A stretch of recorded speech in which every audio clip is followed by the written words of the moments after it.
So what happens when a certified genius has a bad year? Do they just hide, make up a bunch of excuses? Well, back in 1982, Warren Buffett's company, Berkshire Hathaway, had a pretty bad year, at least on paper.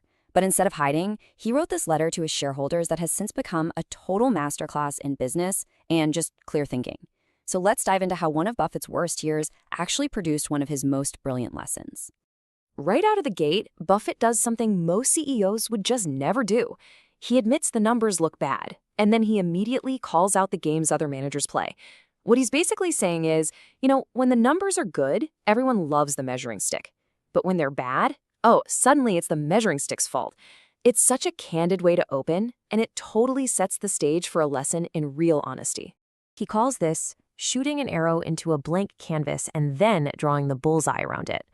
I mean, it's just a perfect metaphor, right? It perfectly describes how managers explain away poor performance by just changing their goals after the fact.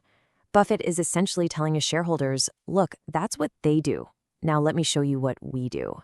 And here are the numbers that started this whole thing.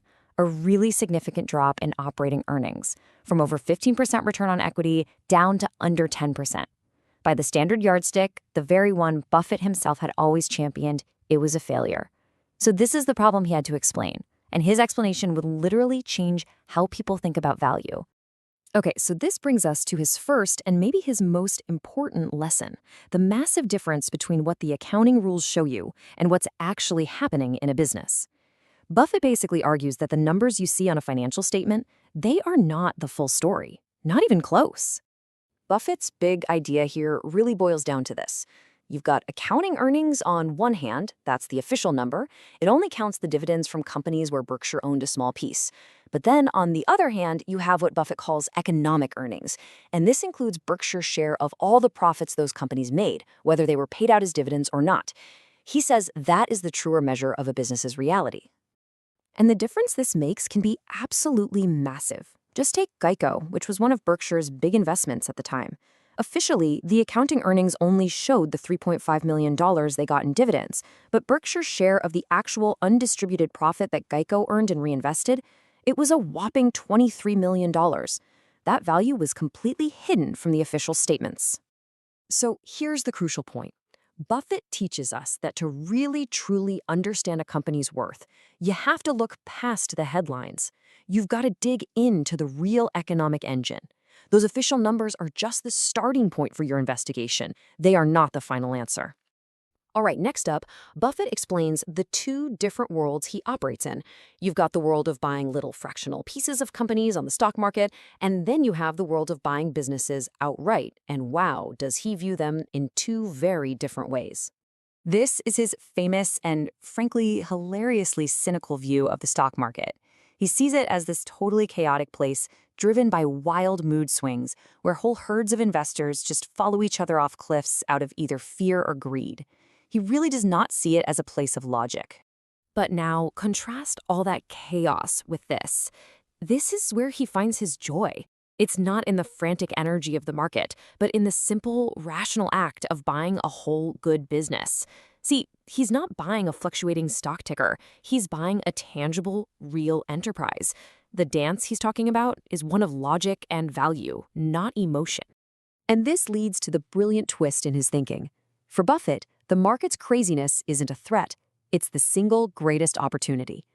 The mood swings of those manic-depressive lemmings, as he calls them, are exactly what allows a patient, disciplined investor to buy wonderful businesses when they're temporarily on sale. Okay, so from the madness of the stock market, Buffett pivots to the madness that happens inside the executive suite. He gives this really scathing critique of corporate mergers and the big, ego-driven mistakes that CEOs so often make.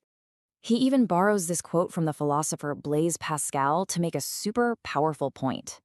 So many CEOs just can't resist the urge to do something, to make a deal, to chase growth just for the sake of growth.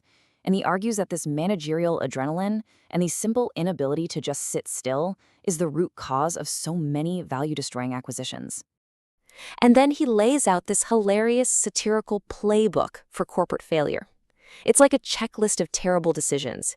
Get swept up in the chase, use your own valuable stock to buy an overvalued company, and then just create fantasy projections to make any deal look good on paper. And he gives us this absolutely timeless piece of advice. Think about it. Investment bankers get paid when deals happen. So of course they're going to tell you to do a deal. Buffett's warning here is so simple but so important. Always, always consider the incentives of the person who's giving you advice. And then, in this incredible display of humility, Buffett admits that he almost fell into this very trap himself. He was about to make a huge purchase, but for reasons totally out of his control, the deal just collapsed. And he calls this failure to act his single biggest accomplishment of the entire year, because it saved him from a potential disaster. And this is how he said he'd illustrate that success in his report, with 2 blank pages. It's such a witty but profound statement. The deal he didn't do was the best deal of all. Inaction, when it's disciplined, is an incredibly powerful strategy. So what does this all boil down to? Well, out of this whole analysis of a bad year comes this clear and timeless playbook for how Buffett makes decisions, whether he's buying stocks or entire companies. And you know what? The rules are surprisingly simple. He's not looking for hype or complexity. He wants big, consistently profitable businesses that aren't loaded up with debt. He needs good managers to already be there, and crucially, it has to be a business he can easily understand. No magic, just pure common sense. This one right here might be the most important role of all. Buffett sees Berkshire's stock as almost sacred. He makes a simple promise to his shareholders. He will never, ever trade $1 of their value for just 50 cents in return. This principle of treating shareholders like true partners, that's the bedrock of his entire philosophy. Which leaves us with a final thought to chew on. This wisdom is now over 40 years old. In an age of algorithms and crypto and artificial intelligence, is Buffett's advice to just stick to simple businesses you can understand? Is that outdated? Or maybe, in a world of ever-increasing complexity, is that timeless advice more essential than it has ever been?